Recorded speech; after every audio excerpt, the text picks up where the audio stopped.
দেশের আইনশৃঙ্খলা পরিস্থিতিকে স্বাভাবিক অবস্থায় ফিরিয়ে আনতে গত 8ই ফেব্রুয়ারি থেকে দেশব্যাপী চলছে অপারেশন ডেভিল হান্ট। এর আগে 2002 সালে খালেদা জিয়া সরকারের আমলে অপারেশন ক্লিন হার্ট নামে একই ধরনের অভিযান চালিয়েছিল আইনশৃঙ্খলা বাহিনী। তবে সঠিক পরিকল্পনার অভাবে সেই অভিযানটি ব্যাপক বিতর্ক ও সমালোচনার মুখে পড়েছিল। এমন কিছু কি অপেক্ষা করছে অপারেশন ডেভিল হান্টের জন্য, সে সম্পর্কে আলোচনা থাকছে আজকের কেস স্টাডিতে। ডেভিল হান্ট শব্দ দুটিকে বাংলায় অনুবাদ করলে এর অর্থ দাঁড়ায় শয়তান শিকার। তবে বাংলাদেশে যে ডেভিল হান্ট চলছে তার উদ্দেশ্য হচ্ছে বিভিন্ন পলাতক আসামি, সন্ত্রাসী এবং অপরাধীদের গ্রেপ্তার করে তাদের আইনের আওতায় নিয়ে আসা। একদম খাঁটি বাংলায় বলতে গেলে 5ই আগস্টের পর থেকে দেশের আইনশৃঙ্খলা পরিস্থিতিকে নিয়ন্ত্রণে আনার জন্য যৌথ বাহিনীর যে বিশেষ অভিযান চলছে তারই একটি কম্প্যাক্ট ভার্সন হচ্ছে এই অপারেশন ডেভিল হান্ট। গত 5ই ফেব্রুয়ারি সাবেক প্রধানমন্ত্রী শেখ হাসিনার ফেসবুক লাইভে আসাকে কেন্দ্র করে ধানমন্ডি 32 নম্বরের বাড়িতে বুলডোজার দিয়ে গুড়িয়ে দেওয়ার কর্মসূচি হাতে নেয় বৈষম্যবিরোধী ছাত্র জনতা। এই কর্মসূচিরই একটি অংশ ছিল দেশের বিভিন্ন স্থানে থাকা আওয়ামী লীগের কেন্দ্রীয় নেতাকর্মীদের বাড়িঘর নিশ্চিহ্ন করে দেয়। এরই ধারাবাহিকতায় গত 7ই ফেব্রুয়ারি গাজীপুরের সাবেক মন্ত্রী আকম মোজাম্মেল হকের বাড়িতে ভাঙচুর চালানো হলে সেখানে আক্রমণের শিকার হন বৈষম্যবিরোধী আন্দোলনের শিক্ষার্থীরা। এই সশস্ত্র হামলায় আহত হন প্রায় 25 থেকে 26 জন শিক্ষার্থী। পরবর্তীতে আহতদের মধ্য থেকে মোহাম্মদ কাশেম নামক এক যুবকও মারা যান। এই হামলার সুষ্ঠু বিচার দাবিতেই মাঠে নামে বৈষম্যবিরোধী আন্দোলনের নেতাকর্মীরা। তাদের বিক্ষোভের মুখে 8ই ফেব্রুয়ারি থেকে অপারেশন ডেভিল হান্ট নামক অভিযান শুরু করে সেনাবাহিনী, র্যাব ও পুলিশের নেতৃত্বাধীন যৌথ বাহিনী। সারা দেশে এই অভিযান কমবেশি চলমান রয়েছে।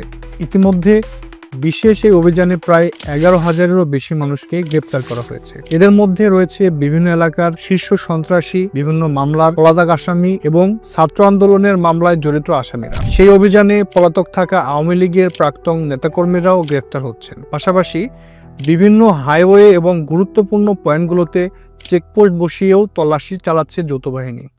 তাদের এমন কর্মকাণ্ডে স্বস্তি প্রকাশ করেছেন সাধারণ মানুষরাও। সেনাবাহিনী, র্যাব ও পুলিশের সমন্বয়ে যে যৌথ বাহিনী গঠন করা হয়েছিল তারা তো 5ই আগস্টের পর থেকেই বিভিন্ন অভিযান পরিচালনা করছে এবং অনেককে আটক করেছে। তবে নতুনভাবে ডেভিল হান্টের কি প্রয়োজন? এই প্রসঙ্গে পুলিশের মহাপরিদর্শক বাহারুল আলম জানান, অপারেশন ডেভিল হান্ট নামক যে অভিযান শুরু হয়েছে সেটির সঙ্গে যৌথ বাহিনীর অভিযানের বিস্তর পার্থক্য রয়েছে। যৌথ বাহিনীর অভিযানে প্রতিটি বাহিনী যে যার মতো কাজ করত, কোনো কেন্দ্রীয় নেতৃত্ব ছিল না। তবে অপারেশন ডেভিল হান্টে প্রতিটি বাহিনীর কেন্দ্রীয় সদস্যরা একত্র হয়ে সময় নিয়ে পরিকল্পনা করে তবেই বিভিন্ন অভিযান পরিচালনা করছেন, যার ফলে সাধারণ অভিযানের চেয়ে এই ডেভিল হান্ট বেশি সফলতার মুখ দেখছে। যারা দেশকে অস্থিতিশীল করার চেষ্টা করে, এই ক্ষেত্রে যারা আইন অমান্য করে, দুষ্কৃতিকারী এবং সন্ত্রাসী, তারা এইটার টার্গেট।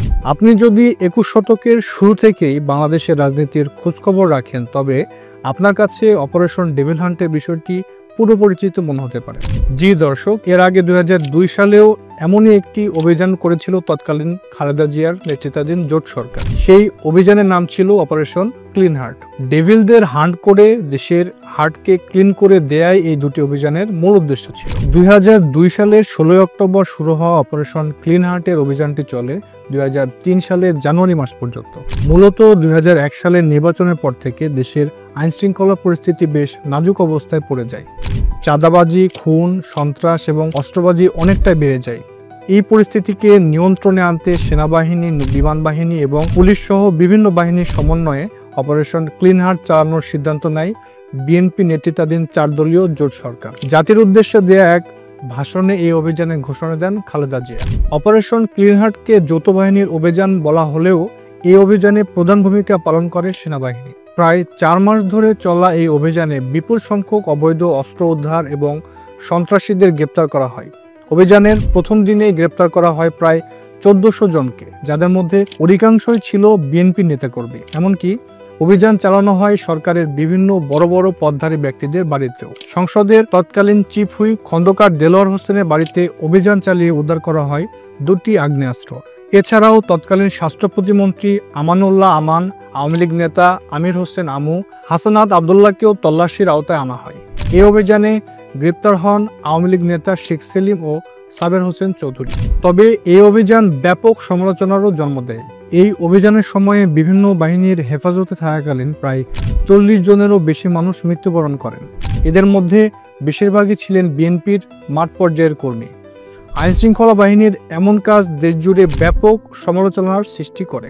অপারেশন ডেভিল হান্ট ও ক্লিন হার্ট উভয়েরই উদ্দেশ্য দেশের আইনশৃঙ্খলা পরিস্থিতিকে স্বাভাবিক পর্যায়ে ফিরিয়ে নিয়ে আসা। তবে এদের মাঝে কিছু পার্থক্য রয়েছে।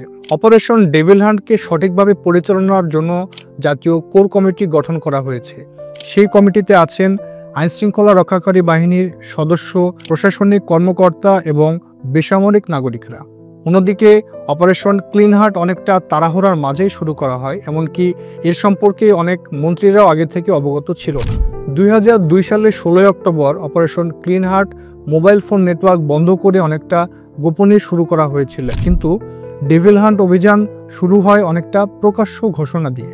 অপারেশন ক্লিন হার্ট পরিচালনায় গোছানো পরিকল্পনার অভাব অভিযানটিকে বেশ সমালোচনার মধ্যে ফেলে দিয়েছিল। তবে অপারেশন ডেভিল হান্ট পরিকল্পিতভাবে শুরু হলেও এটিও বিতর্কের জন্ম দিতে পারে। গাজীপুর ওয়ার্ড আওয়ামী লীগের রাজনীতির সঙ্গে যুক্ত ছিলেন মোমিনুদ্দিন ভান্ডারী। সত্যরোধ্য ওই নেতাকে অভিযানের শুরুতেই আটক করা হয়। স্বজনদের দাবি তিনি ক্যান্সার আক্রান্ত এবং দীর্ঘদিন রাজনীতি থেকে দূরে ছিলেন। বিবিসি বাংলার রিপোর্ট অনুযায়ী পরিচয় গোপন রাখার শর্তে এক তরুণী জানান, শুধুমাত্র তাদের বাড়ি মোজাম্মেল হকের বাড়ির পাশে বলে কোনো রকম রাজনীতির সঙ্গে যুক্ত না থাকা সত্ত্বেও তার মাকে আটক করে যৌথ বাহিনী। বিগত ফ্যাসিস্ট রেজিমের মতো করে যদি এখনও ঢালাওভাবে মানবিকতার বিষয়টি বিবেচনা না করে ধরপাকড় চলতে থাকে, তবে নিশ্চয়ই তা ভালো কোনো ইঙ্গিত বয়ে আনবে না দেশের জন্য। এমনটাই মনে করেন মানবাধিকার কর্মী নূর খান লিটন। মোমিনুদ্দিন ভান্ডারী কিংবা ওই তরুণীর দাবি কতটুকু সত্য তা তদন্তের বিষয়। তবে সমালোচনার বাইরে থাকার জন্য ধরপাকড়ের বিষয়ে স্বচ্ছতা নিশ্চিত করাও কিন্তু অত্যন্ত জরুরি। স্বরাষ্ট্র উপদেষ্টা অবসরপ্রাপ্ত লেফটেন্যান্ট জেনারেল জাহাঙ্গীর আলম জানিয়েছেন, যতদিন পর্যন্ত না ডেভিল শেষ হবে ততদিন পর্যন্তই চলবে এমন ডেভিল হান্ট অভিযান। ডেভিল যতদিন পর্যন্ত শেষ না হবে ততদিন পর্যন্ত অপারেশন চলবে। আইনশৃঙ্খলা রক্ষাকারী বাহিনীর মতে এই অভিযান দীর্ঘমেয়াদী হলেও সন্ত্রাসবাদকে একদম মূল থেকে নিশ্চিন্ত করে ফেলাই অপারেশন ডেভিল হান্টের উদ্দেশ্য। সফল হোক অপারেশন ডেভিল হান্ট, আবারও স্বাভাবিক হোক আমাদের দেশের আইনশৃঙ্খলা পরিস্থিতি।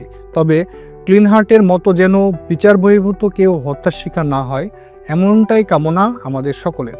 আজ তবে এই পর্যন্তই। ভিডিওটি আপনার কাছে কেমন লাগলো তা আমাদের জানাতে পারেন কমেন্ট বক্সে। ভালো লেগে থাকলে একটি লাইক করতে পারেন। আমাদের চ্যানেলটি সাবস্ক্রাইব করে হয়ে যেতে পারেন আমাদের কমিউনিটির নিয়মিত একজন সদস্য। দেখা হচ্ছে তবে পরের ভিডিওতে ভিন্ন কোনো আবেশে নতুন কোনো আয়োজন।